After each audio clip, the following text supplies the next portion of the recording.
तो अजय देवगन का dance evolution के बारे में भी डिस्कस चल रहा है, तुमने सुना ही होगा। बस तेरी धूमधाम से पहला तू, दूजा तू, तीजा तू, चौथा तू तक डांस एवोल्यूशन आ चुका है। और इसी लसन डांस एवोल्यूशन के बारे में इस वीडियो में बात करेंगे, क्योंकि यहाँ है लसन सिनेमा, और सिनेमा हमेशा सिनेमा नहीं परोसता है, कभी कभी कुछ लसन चीजें ही परोसता है। उसके बारे में डिस्कस करना हमारा ही काम है। देखो, लसन सिनेमा को जरूरत क्यों पड़ता है डांस नंबर का? डांस नंबर डाला ही क्यों जाता है? हमेशा वो एज ए फिलर ही होता है, कुछ ज़्यादा उसमें तो होता नहीं है जो स्टोरी में कुछ बहुत बड़ा कंट्रीब्यूशन देता है। वो स्टोरी को बहुत हद तक रोकता ही है। पर कई बार क्या होता है, डांस स्टेप्स या डांस नंबर इतने बेहतरीन होते हैं कि आपको अच्छे लगते हैं। और कई म्यूजिकल फिल्में आती है, म्यूजिकल डांस नंबर फिल्में आती है जो चलती है, उसका थीम ही वो होता है। वो सारी चीज़ें पता चलती है कि वो डांस नंबर डाल के फिल्म को एक अलग कैटेगरी में डाल रहे हैं। पर कई ऐसे फिल्में हैं जहाँ डांस नंबर क्यों है, क्या कर रहा है, यू डोंट नो। वो डायरेक्ट ही फिलर का काम कर देती है, डायरेक्ट ही फिल्म को रोक देता है। 2 घंटे की फिल्म को 2 घंटे 45 मिनट का बना देता है, लंबा लंबे डांस नंबर अच्छे डाल दिए जाते हैं। जो नॉन डांसर एक्टर है उनके भी फिल्मों में डांस नंबर होता है, क्योंकि मूवी को प्रमोट कैसे करेंगे जब डांस नंबर नहीं रहेगा। इसके बिना डांस नंबर के मूवी को प्रमोट करना है तो आपकी फिल्म में बहुत ज़्यादा डेप्थ होनी चाहिए। पर अगर उतना डेप्थ नहीं है तो आप डांस नंबर डाल के उस डांस नंबर से थोड़ा ऑडियंस इंटरेक्शन करना चाहोगे, थोड़ा ऑडियंस को अट्रैक्ट करना चाहोगे, और इसी के लिए डांस नंबर होता है। पर जब आपके पास नॉन डांसर हैं तो आप डांस नंबर से कैसे अट्रैक्ट करोगे?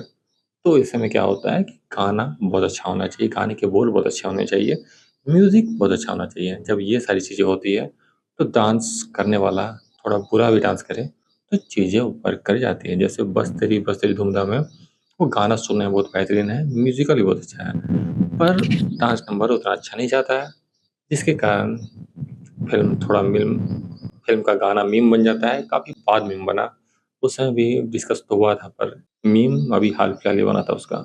और अभी फिर पहला तू, दूजा तू, तीजा तू में तो उन्होंने फिर वही कर दिया है, जो आई थिंक है, मतलब सिनेमा का लेसन साइड है। नॉन डांसर एग्जिस्ट करते हैं, क्या कर सकते हैं, पर नॉन डांसर जो एफर्ट नहीं लगाते हैं उसके बारे में तो बात करना जरूरी है। क्योंकि आप नॉन डांसर हो, चलो चलता है, पर आप अपना कभी कोई मैजिक भी डालते हो, अपना एक टच डालते हो, अपना एक अलग वैरायटी डालते हो कि आपके डांस करने का अंदाज ही अलग है, आपके बात करने का अंदाज ही अलग है, आपके डांस स्टेप करने का अंदाज अलग है, तो पता चलता है कि हाँ, आप इसमें कुछ एफर्ट डाले हो।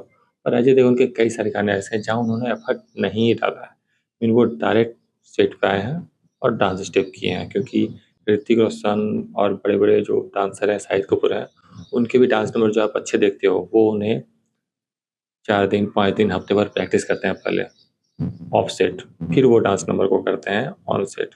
तो एक एफर्ट जाता है उनका, ये उनका तरीका है काम करने का। पर नॉन डांसर जो डायरेक्ट सेट पे आ जा रहे हैं डांस करने के लिए, वो एफर्ट भी नहीं डाल रहे हैं कि वो इससे किस तरह से अपना बना सकते हैं, किस तरह से उससे अपना एक टच डाल सकते हैं। क्योंकि अजय देवगन का अपना स्टाइल है, चाहे वॉक करने के ले लो या बात करने के ले लो, तो वो उस स्टाइल में अपने डांस में भी एक स्टाइल डाल सकते हैं। जैसे गोविंदा का था, कई ऐसे डांस स्टेप डाले जाते हैं जो इसलिए बोले जाते हैं कि आप ऋतिक रोशन का डांस कॉपी नहीं कर पाओगे, शाहिद कपूर का तो कॉपी नहीं कर पाओगे। और जनरली इंडिया में या वर्ल्ड में जो भी हैं सब नाइन डांसर ही हैं, पर सबको डांस करना पसंद है, तो वो कौन सा डांस स्टेप कॉपी करेंगे?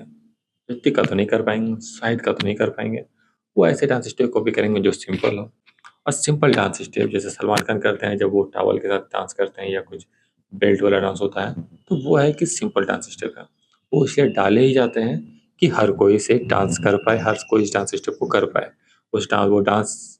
वो गाना जब बजेगा वो इस डांस स्टेप को फॉलो कर पाए। पर वहाँ एक अपना टच दिखता है, अपना एक एफर्ट दिखता है कि हाँ, उन्होंने कुछ अलग डाला ही, उनका मोटिव ही ये था, तब वहाँ ऐसा डांस स्टेप पता चलता है। पर ये एकदम ही लो एफर्ट कोरियोग्राफर के द्वारा तो एफर्ट लगाया ही गया होगा डेफिनेटली। पर एक्टर ही जब कह दे कि मैं नाच नहीं करूँगा तो क्या ही कर सकते हैं। पर वो देवा ने एक बार शायद डांस करवाया है अजय देवगन को अच्छे से। एक्शन जैक्शन में थोड़ा बहुत डांस उसका दिख जाएगा, पर जनरली अजय देवगन का डांस दिखता नहीं है। और एक और बात जो काफ़ी खटकती है वो ये है कि ऐसा नहीं है कि हर कोई नन डांसर है। जब उस वीडियो में आप देखो कि मृणाल ठाकुर बहुत बेहतरीन डांसर है, पर मृणाल ठाकुर के हिसाब से डांस नहीं दिया गया। ये देखो, हम नहीं डांस करते, कम से कम मृणाल ठाकुर को तो डांस करने दिया जाता है, पर नहीं, ईगो मसाज भी तो करना है कि एक्टर डांस नहीं करेगा अच्छा, एक्ट्रेस डांस कर जाएगी तो वो भी तो प्रॉब्लम हो जाएगी। इसलिए वहाँ आराम से वैसे डांस स्टेप को डाला गया जो एक्टर भी कर पाए, एक्ट्रेस भी कर पाए। एक्ट्रेस बहुत अच्छी डांसर होते हुए भी उस लेवल का डांस स्टेप नहीं दिया गया उसे, क्योंकि अगर वो दे दिया जाता तो हो सकता है आपका अजय देवगन पे ध्यान कम जाता और वो सारा लाइमलाइट ले लेती, पर एक्चुअल में गाना तो अच्छा बन जाता कि डांस कोरियोग्राफी भी अच्छी होती, गाना भी अच्छा होता, म्यूजिकल भी अच्छा होता। पर कई बार ये डाला नहीं जाता है क्योंकि एक्टर जिस तरह से हैं उसी हिसाब से ही चीज़ों को कोरियोग्राफ किया जाता है, जो आई थिंक एक और प्रॉब्लम है बॉलीवुड का कि वो एक्टर पे बहुत ज़्यादा एफर्ट डाल देता है और जो हैं, जो रियल में डांसर हैं, उन्हें फ़ोकस में नहीं रखा जाता है कि उनके टैलेंट को फ़ोकस में रख कर किया जाए। अगर आप मृणाल ठाकुर को ले रहे हो मूवी में और वो बेसिक उससे आप बेस्ट डांस स्टेप नहीं करवा रहे हो, तो क्या ही मतलब बनता है। और अजय देवगन ने हालात तो दूजा तो उसमें आप मृणाल ठाकुर को भी देख सकते हो, काफ़ी फेशियल एक्सप्रेशन के साथ कि उन्हें भी पता है वो क्या कर रहे हैं। एक मीम ही बना रही है, दिख जाता है कि उन्हें पता है वहाँ पे कि वो मीम बना रही है।